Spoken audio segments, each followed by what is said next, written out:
Hola, hola, ¿qué tal? ¿Cómo va? Bueno, acá de nuevo con este vídeo complementario al vídeo que ya le subí la vez anterior, titulado Primer Principio, el vídeo de termodinámica, para quinto año, tercera división, aunque lo compartimos, como dije, con otras divisiones. Bueno, en este vídeo vamos a ver el concepto del trabajo realizado por el ciclo, pero vamos a aprovecharlo para aclarar ciertos conceptos que quizás en el video anterior no los aclaramos demasiado, y es de capital importancia que esos conceptos fundamentales queden bien claros, ¿sí? Bueno, antes que nada quiero agradecer las felicitaciones que he recibido por parte de ustedes y de profesores también, a mis correos, por estos vídeos, estas clases, ¿no?, que estoy subiendo a mi canal de YouTube, ¿no? La idea justamente es que esto se vaya perfeccionando, se vaya mejorando en la medida de las posibilidades, ¿no? Esto es experimental, ¿no?, evidentemente. Pero la premisa es que sean las clases, que sean lo más sencillas y simples posibles, ¿no?, para que justamente esa clase sea didáctica, ¿no? Ese es el fundamento, ¿no?, que se busca. Bien, vamos entonces, como dije, a recapitular algunos conceptos, ¿no? Sistema. ¿Qué es un sistema? Sistema es una porción aislada del universo para su estudio. En nuestro caso, un sistema puede ser, por ejemplo, un fluido, es decir, una masa de gas, ¿no? Eso se entiende por sistema. El sistema puede ser de tipo abierto o de tipo cerrado. El tipo abierto es cuando su masa no permanece constante, su masa cambia, se modifica. El tipo cerrado es cuando la masa de ese sistema, ¿no?, la masa, por ejemplo, de un gas, permanece constante, no se modifica, no varía. Por otro lado, hablamos de transformación. Transformación es cuando hay una modificación, una variación de los parámetros fundamentales de ese sistema, ¿no? Los parámetros fundamentales son, por ejemplo, la presión, el volumen, la temperatura, ¿no? La transformación va a ser abierta cuando los parámetros iniciales no coinciden con los parámetros finales. La transformación va a ser de tipo cerrada cuando los parámetros iniciales coinciden con los parámetros finales y se forma lo que se denomina, o se desarrolla lo que se denomina ciclo. Esto es fundamental porque todas las máquinas de funcionamiento continuo trabajan u operan en base a un ciclo, ¿no? Y ahí, por ejemplo, que tenemos el ciclo Otto, el ciclo Diesel, ¿no?, que veremos mucho más adelante. Bien, por otro lado, hablamos del primer principio de la termodinámica, que nos decía básicamente que se puede transformar calor en trabajo y trabajo en calor. Y hay una relación de equivalencia entre el trabajo y el calor, era un principio cuantitativo, ¿no?, que coincidía con el principio de la conservación de la energía, que decía que la energía no podía ser ni creada ni destruida, únicamente transformada. Ahora bien, es muy simple transformar trabajo en calor. El problema es transformar el calor en trabajo, ¿no? Y por ese motivo justamente se desarrolla, ¿no?, toda una rama de la termodinámica en función de las limitaciones, ¿no?, de ese proceso de producir o de transformar el calor en trabajo, ¿no? Bien, por otro lado dijimos que un sistema cerrado que recorría un ciclo, ¿no?, al tomar calor del medio exterior, el medio exterior le entrega una cierta cantidad de calor que la consideramos positiva, ese sistema, ¿no?, que trabaja a ciclo cerrado, sistema cerrado que trabaja o que opera en un ciclo, devolvía, ¿no?, entregaba esa cantidad de calor que tomó del medio exterior en forma de trabajo mecánico, ¿no? Bueno, cuidado que acá tanto el calor como el trabajo son positivos, esto es muy importante, ¿no?, es un criterio de signos que hay que respetar.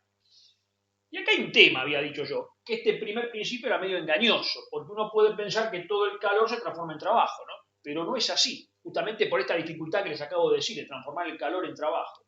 Y por eso, como también les dije, hay toda una rama de la termodinámica que la vamos a ver más adelante, que es el segundo principio de la termodinámica o principio de Carnot, que va a estudiar cuál es la cantidad de calor que yo puedo transformar en trabajo, porque hay una parte de ese calor, de esa energía calórica, que irremediablemente se va a perder.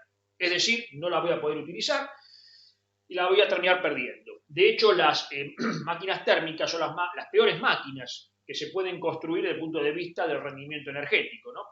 Todo lo contrario, por ejemplo, a una máquina eléctrica. Un motor eléctrico bien construido puede llegar a tener hasta un 98% de rendimiento. Pero estamos hablando de otro tipo de máquinas, ¿no? En el caso de las máquinas térmicas, desgraciadamente, ¿no? El rendimiento siempre va a ser muy bajo. Justamente por este tema, ¿no? Bien, trabajo del ciclo. En todo proceso físico, químico, mecánico, biológico incluso, ese proceso se puede representar mediante un diagrama, mediante una gráfica, una figura, ¿no? Yo digo que la magnitud de ese proceso corresponde a la superficie de esa figura o gráfica. Es decir, en nuestro caso, si tenemos un ciclo térmico correspondiente a una máquina térmica, ¿no? La superficie de ese ciclo representa el trabajo mecánico que está entregando esa máquina al medio, ¿no? Es decir, que si yo conozco la superficie de ese ciclo correspondiente a una máquina térmica, y lo multiplico por las escalas que utilicé, voy a obtener el trabajo mecánico efectuado por la máquina. Ahora bien, las escalas se refieren lógicamente al diagrama. Y acá, el diagrama, como ya habíamos visto en el vídeo anterior, es un diagrama de presión-volumen o de presión-volumen específico, llamado el diagrama de Clapeyron. Dije volumen específico. ¿Y qué es el volumen específico? El volumen específico es el volumen que ocupa la unidad de masa del fluido, ¿no? O la unidad de peso del fluido, ¿no?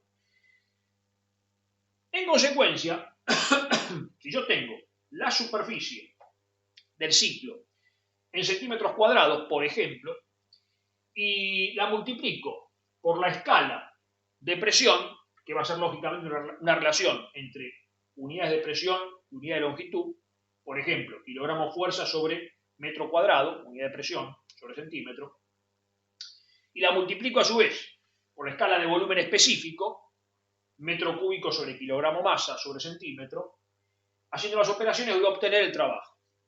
Ahora, ¿qué pasa con las unidades? Vamos a ver. Centímetro cuadrado se va con los centímetros de las escalas de presión y de volumen. Por otro lado, simplifico metro cúbico con metro cuadrado y me queda metro lineal. ¿Y qué me quedó entonces? Kilogramo fuerza, metro y kilogramo masa. Es decir, kilogramo fuerza metro sobre kilogramo masa. Y esta es la unidad del trabajo específico, el trabajo mecánico específico efectuado, realizado por ese ciclo térmico, ¿no? ¿Cómo se interpreta esto? Y, por ejemplo, yo tengo un trabajo mecánico de, qué sé yo, 50 kilogramos sobre kilogramo masa. ¿Qué significa? Que un kilogramo masa de fluido produce o realiza un trabajo mecánico de 50 kilogramos. ¿Sí? Bien, para aclarar, la forma en que se grafica el ciclo de una máquina térmica, el ciclo real, se hace mediante un aparato llamado aparato indicador de Watts, que es un aparato mecánico, o aparatos electrónicos, que son los que se usan hoy por hoy, ¿no?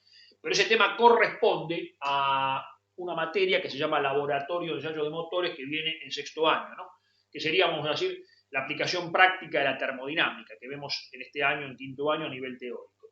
Si les interesa, como yo en la galería de videos que tengo en mi canal de YouTube, tengo videos de todas las materias, ¿no? Y hoy justamente también laboratorio de máquinas y motores, van a encontrar vídeos de laboratorio. Por eso, si les interesa y como son muy elementales, los pueden ver, ¿no?